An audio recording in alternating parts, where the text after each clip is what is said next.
വിശദമായി നോക്കാം.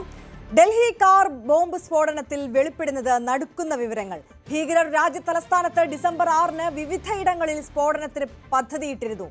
ഉമർ നബിക്കും സംഘത്തിനും തുർക്കി ബന്ധം. ഭീകരപ്രവർത്തനത്തിന് ഉപയോഗിച്ച മൂന്നാമത്തെ കാറും അന്വേഷണ സംഘം കണ്ടെത്തി. 32 സെക്കൻഡ് ഹാൻഡ് കാറുകൾ വാങ്ങാൻ ഇക്കൂട്ടർക്ക് നീക്കമുണ്ടായിരുന്നു. ഭീകരപ്രവർത്തനങ്ങൾക്ക് ഉമറും സംഘവും 20 ലക്ഷം സമാഹരിച്ചതിനും തെളിവുകൾ NIA സംഘത്തിന് ലഭിച്ചു.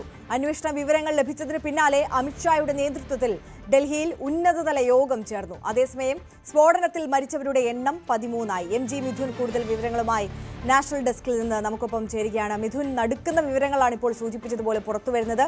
ഈ ഭീകരർ പദ്ധതിയിട്ടിരുന്നത് ഒരു വലിയ സ്ഫോടന പരമ്പരയ്ക്ക് തന്നെയായിരുന്നു, അല്ലേ? ആര്യ, തീർച്ചയായും അത്തരത്തിൽ ഞെട്ടിക്കുന്ന തരത്തിലുള്ള വിവരങ്ങളാണ് ഇപ്പോൾ NIA സംഘത്തിന് ലഭ്യമായിരിക്കുന്നത്. ഈ കസ്റ്റഡിയിലുള്ള ഡോക്ടർമാരെ ചോദ്യം ചെയ്യലോടുകൂടിയാണ് ഇത്തരത്തിലുള്ള വിവരങ്ങൾ NIA സംഘത്തിന് ലഭ്യമായിരിക്കുന്നത്. അത് കേന്ദ്രീകരിച്ചുള്ള അന്വേഷണത്തിലേക്ക് കടക്കുകയും ചെയ്യുന്നു. ഒപ്പം തന്നെ ഇവർക്ക് ഫണ്ട് ലഭിച്ചുകൊണ്ടിരുന്നത് തുർക്കിയിൽ നിന്നാണ്. അത്തരത്തിൽ ഈ ഉമർ നബി അടക്കമുള്ളവർ തുർക്കിയിൽ നിന്ന് സഹായം ലഭ്യമായിരുന്നു. കഴിഞ്ഞ കുറച്ച് കാലങ്ങളായി ഇവർ ഇതുമായി ബന്ധപ്പെട്ടുള്ള പദ്ധതിയിൽ ആസൂത്രണം ചെയ്തുകൊണ്ടിരിക്കുകയാണ് എന്നാണ് NIAക്ക് ലഭ്യമായിരിക്കുന്ന വിവരം. ഒപ്പം തന്നെ വിവിധ ഇടങ്ങളിൽ, രാജ്യത്തിന്റെ വിവിധ ഇടങ്ങളിൽ ഒരേ സമയം ബ്ലാസ്റ്റ് നടത്തുന്നതിന് വേണ്ടിയുള്ള ശ്രമങ്ങളായിരുന്നു ഇവർ കൂടിയാലോചനയിലൂടെ അല്ലെങ്കിൽ അത്തരത്തിലുള്ള ഗൂഢാലോചനയിലൂടെ നടത്തിക്കൊണ്ടു വന്നിരുന്നത്. 32 കാറുകൾ ഇതുമായി ബന്ധപ്പെട്ട സെക്കൻഡ് ഹാൻഡ് കാറുകൾ വാങ്ങാൻ പദ്ധതിയിട്ടിരുന്നു. ഇതിൽ ഈ പിടികൂടിയിട്ടുള്ള അമോണിയം നൈട്രേറ്റ് എന്ന മാരകമായിട്ടുള്ള സ്ഫോടക വസ്തുക്കൾ നിറച്ചുകൊണ്ട് പലയിടങ്ങളിലും ഒരേ സമയം സ്ഫോടനം നടത്തുന്നതിന് വേണ്ടിയുള്ള പദ്ധതിയായിരുന്നു ഇവർ രൂപീകരിച്ചിരുന്നത്. ഇതിന്റെ ഭാഗമായി ഇനി കൂടുതൽ ആളുകൾ ഇതിൽ ഉൾപ്പെട്ടിട്ടുണ്ട്. ഒപ്പം തന്നെ ഇതിനിടെ മറ്റ് ഒരു കാർ കൂടി ഈ അൽഫല യൂണിവേഴ്സിറ്റിക്ക് സമീപത്ത് നിന്ന് അന്വേഷണ സംഘം കണ്ടെത്തിയിട്ടുണ്ട്. അവിടെ ഒരു മാരുതി ബ്രസ ചുമന്ന നിറത്തിലുള്ള ഒരു കാറാണ് കണ്ടെത്തുകയും ചെയ്തിരിക്കുന്നത്. ഇതിന്റെ ഭാഗമായി ഇവർ വാങ്ങിയതാണ്. ഇതിന്റെ രജിസ്ട്രേഷൻ ഈ ഉമർ നബിയുടെ പേരിലാണ്. അത് ഈ അൽഫല യൂണിവേഴ്സിറ്റിക്ക് സമീപമുള്ള ഒരു ഫാം ഹൗസിൽ നിന്നാണ് ഈ കാർ കണ്ടെത്തുകയും ചെയ്തിരിക്കുന്നത്. ഈ കാർ കണ്ടെത്തിയ ഫാം ഹൗസ് ഈ ഉമർ നബിയുടെ ഒരു സുഹൃത്തിൻ്റെതാണ് എന്ന് കൂടി അന്വേഷണ സംഘത്തിന് വിവരം ലഭിച്ചിട്ടുണ്ട്.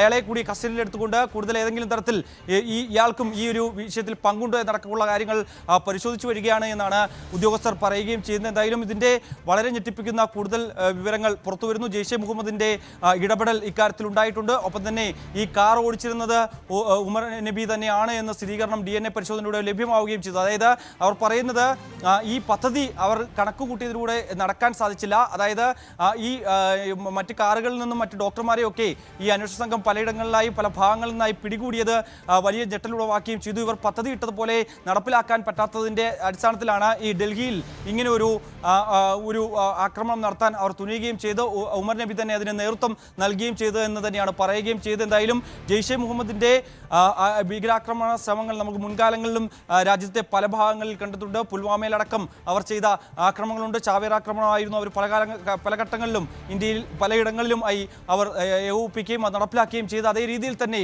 വിവിധയിടങ്ങളിൽ കാറുകളിൽ ഈ സ്ഫോടക വസ്തുക്കൾ നിറച്ചുകൊണ്ട് അവ പല ഭാഗങ്ങളിൽ പൊട്ടിത്തെറി ഉണ്ടാക്കുന്നതിന് വേണ്ടിയുള്ള നടപടികളായിരുന്നു ഇവർ ഏകോപിപ്പിക്കുകയും ചെയ്തിരുന്നത്. അതെന്തായാലും അന്വേഷണ സംഘത്തിന് തടയാൻ സാധിച്ചു എന്നുള്ളതാണ്. വിവിധ പോലീസ് സേനകളുടെയും ഒപ്പം തന്നെ സേനയുടെ ഒക്കെ സുരക്ഷാ സേനകളുടെ ഒക്കെ ഭാഗത്തു നിന്ന് ഉണ്ടായ കൃത്യമായ ഇടപെടൽ അതൊക്കെ കൃത്യമായി തടയാൻ സാധിക്കുകയും ചെയ്തു. പക്ഷേ ഈ ഡൽഹിയിലെ ഈ റെഡ് ഫോർട്ടിലുണ്ടായ ആ ഒരു ആക്രമണം അതിൽ മറ്റാരെങ്കിലും ഒക്കെ ഉൾപ്പെട്ടിട്ടുണ്ടോ, മറ്റ് ഇന്ത്യയിൽ നിന്നുള്ള മറ്റ് ഡോക്ടർമാരുടെ ഏതെങ്കിലും സംഘത്തിൽപ്പെട്ടവർ ഇതിൽ ഇടനിലനിന്നിട്ടുണ്ടോ, ഒപ്പം തന്നെ തുർക്കി കേന്ദ്രീകരിച്ചുള്ള ഇടപെടൽ അല്ലെങ്കിൽ അവരുമായി ബന്ധപ്പെട്ടുള്ള സഹായങ്ങൾ അത് ഈ അൽഫല യൂണിവേഴ്സിറ്റിക്ക് ലഭ്യമായിട്ടുണ്ട്. പ്രത്യേകിച്ച് ഈ അൽഫല തെറ്റിദ്ധരിപ്പിക്കുന്ന തരത്തിലുള്ള ചില വിവരങ്ങൾ ഈ വെബ്സൈറ്റ് വഴി മുന്നോട്ട് വെച്ചിരുന്നു. ഇവർക്ക് നാക് അക്രഡിറ്റേഷൻ ഉണ്ട് എന്നടക്കമുള്ള വ്യാജമായ രീതിയിലുള്ള ചില വാർത്തകൾ അവർ പ്രചരിപ്പിക്കുകയും ചെയ്തു. അതിനുശേഷമാണ് ഈ അൽഫല യൂണിവേഴ്സിറ്റിക്ക് നാക് അക്രഡിറ്റേഷൻ ഇല്ല എന്ന വിവരങ്ങൾ പുറത്തു വരുന്നത്. ഇതിൻ്റെ അടിസ്ഥാനത്തിൽ അവർക്ക് നോട്ടീസ് നൽകിയിട്ടുണ്ട്. 7 ദിവസത്തിനകം തന്നെ കൃത്യമായ വിശദീകരണം നൽകണമെന്നുള്ള ആവശ്യമാണ് മുന്നോട്ട് വയ്ക്കുകയും ചെയ്യുന്നത്. അതിന് പിന്നാലെ ഇവർ ഈ ഔദ്യോഗികമായിട്ടുള്ള ഇവരുടെ വെബ്സൈറ്റ് അത് ഇപ്പോൾ പ്രവർത്തനരഹിതമായിരിക്കുന്നു എന്നുള്ളതാണ്. അവർ തന്നെ അത് നീക്കം ചെയ്തിരിക്കുന്നതായിട്ടാണ് നമുക്ക് ലഭ്യമാകുന്ന വിവരം. എന്തായാലും എല്ലാ പഴുതുകളും അടച്ച് ഒപ്പം തന്നെ അൽഫലയിൽ യൂണിവേഴ്സിറ്റിക്ക് ഏതെങ്കിലും തരത്തിൽ ഫണ്ടിങ് ഈ ജെയ്ഷെ മുഹമ്മദിന്റെ ഭാഗത്തുനിന്നോ അല്ലെങ്കിൽ ഇത്തരത്തിൽ തുർക്കി കേന്ദ്രീകരിച്ചു ഉള്ള ഭീകര സംഘത്തിന്റെ ഭാഗത്തുനിന്നോ അല്ലെങ്കിൽ ഫരീദാബാദ് ഭീകര സംഘങ്ങളുടെ ഭാഗത്തുനിന്നോ ഒക്കെ ഉണ്ടായിട്ടുണ്ടോ എന്നടക്കമുള്ള കാര്യങ്ങൾ വിശദമായി അന്വേഷണ സംഘം പരിശോധിച്ചു വരികയാണ്. എന്തായാലും 13 പേർ ഇപ്പോൾ ഈ ഒരു സ്ഫോടനത്തിൽ മരണപ്പെട്ടതായിട്ടുള്ള ഔദ്യോഗിക സ്ഥിരീകരണം കൂടി ഇന്ന് വരികയും ചെയ്തു. മറ്റൊന്ന്, ഇനി ഇതിൽ ആരൊക്കെ ഉൾപ്പെട്ടിട്ടുണ്ട് അവയൊക്കെ കണ്ടെത്തുക എന്നുള്ളതാണ്. ആര്യ, തീർച്ചയായും MG മിഥുനാണ് വിശദാംശങ്ങൾ പങ്കുവച്ചത്.